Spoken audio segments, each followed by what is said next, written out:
यो संसारमा सबैको विश्वास गर्नु, छोरा मान्छेको विश्वास नगर्नु। आफ्नो दाजुभाइ, अब आफ्नो काका काकी भयो, आफन्त भयो, आफ्नो हाकिम भयो, कर्मचारी भयो होइन। अब किनभने मान्छेले अहिले आफ्नो लेडिजहरूले अब फोरेन कन्ट्री हुँदै चाहिँ आफू दरो स्ट्रङ भएर छोरा मान्छेलाई लेडिजले पछाड्छन् होइन। तर अब हाम्रो नेपालतिर भयो, इन्डियातिर कति कन्ट्रीमा चाहिँ छोरी मान्छेहरूले सक्दैन नि त, लजालु हुन्छन्। अनि कुरा काट्न सक्दैन, कुरा भन्नु सक्दैन।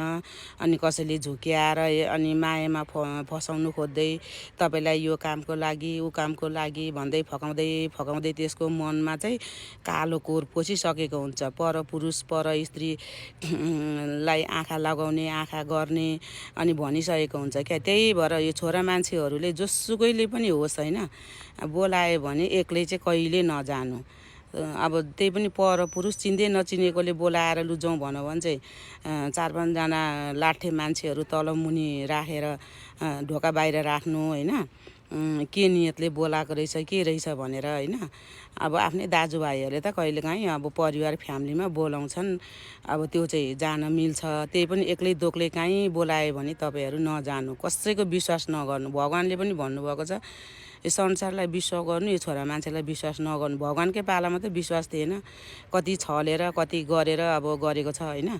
मान्छे त झन् अब के भएर त्यो मान्छे त अब आदि रावण हुन्छ नि त, आदि टाउको राम आदि रावण हुन्छ। रावण पोसिहाल्छ, मान्छेलाई गिद्धे नजर पोसिहाल्छ। यो नानीलाई पनि यसै गरेर फसाएछ। उहाँको श्रीमतीलाई भनेर केही न्याय पाउँछु कि भनेको उल्टै गाली खानु पाएछ होइन। अब सत्य असत्य के हो होइन, न्याय होस् राम्रो होस्। अब यसरी कोही पनि छोरी मान्छेहरू बोलाएको ठाउँमा नजानु होला। अस्ति पनि एउटा आँचल भन्नेलाई बोलाएर आफ्नै साथीभाइले पेट्रोल खनाएर मारे, त्यस्तो अब आफ्नै बोयफ्रेन्डले बोलाएर एकजना नानीको घटना सेलाएको छैन। अरूको पनि यस्तो धेरै घटनाहरू छ। यस्तो पढे लेखेको मान्छेले त यसरी यो भोग्नु पर्यो भने अरूलाई त कति गरेको होला। त्यही भएकोले गर्दाखेरि तपाईँहरूले चाहिँ यो छोरा मान्छेहरूले जहाँसुकै बोलाओस्, फोन गरोस्, आफ्नो नचिनेको परपुरुष पर स्त्रीहरूले गर्यो भने फोन पनि नउठाउनु। के हो कसो हो, किन गरेको होस्, कुन नम्बरबाट गरेको होस्, के को लागि भनेर मात्रै काम रहेछ भने उठाउनु। नभएदेखि लेरे बेले गरेर फेरि हाई गरेर नगर्नु। अनि कसैले बोलाए त्यस्तोमा अब त्यो एक्लै जाउँ यहाँ जाउँ भन्दै त्यसले फकाएर लगेर बिचरा नाना थरी गर्ने अनि आक्रमण गर्ने, त्यसको गिद्धे नजर पोसाएर त्यसरी गरेछ होइन।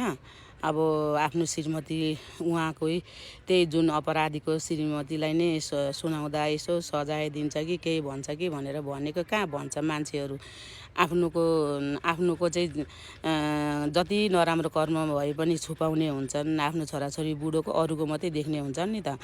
अरूको आङमा भैँसिनेको देख्ने, आफ्नोमा देख्दैनन्। त्यही गरे त्यो समाज बिग्रेकै यही भएर हो। आफ्नोले गल्ती गरेछ, यसले गल्ती गरेछ, ल यसले माफ यसो गर्न पाउँदैनस् भनेर भन्यो भने त फेरि त आफ्नै बुढाले पनि गर्दैन थिए, छोराछोरीले पनि गर्दैन थिए। घरबाट हिँड्दा बुढा बच्चा हो, तिमीहरू परपुरुष पर स्त्रीले आँखा नलाओ, आफ्नो काम गरेर टक्क आओ, भ्रष्टाचार गरेर घरमा पैसा नल्याओ भनेर पठाउनुपर्छ क्या बिहान। त्यही हो, आफ्नो मिहिनेतले $1 कमाउनु र अरूको दुष्ट गरेर 1000 कमाउनु एकले जित्छ भनेर भन्नुपर्छ।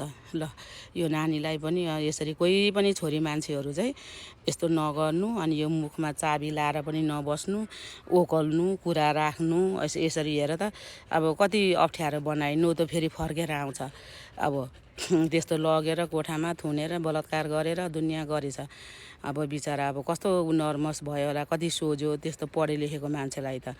अनि त्यस्तो अनपढहरूलाई अलिक अब सोझो सादालाई त कति गरेको होला। त्यही भएर नजानु है, कोही पनि नजानु। ल बोलायो भने परिवार लिएर जानु, साथीभाइ लिएर जानु, ढोकामा आँसु पोस्नु। अनि के नियतले रहेछ भनेर अनि बाहिर यसो ढोकामा मान्छे गार्ड राख्नु है। ल थ्याङ्क यू।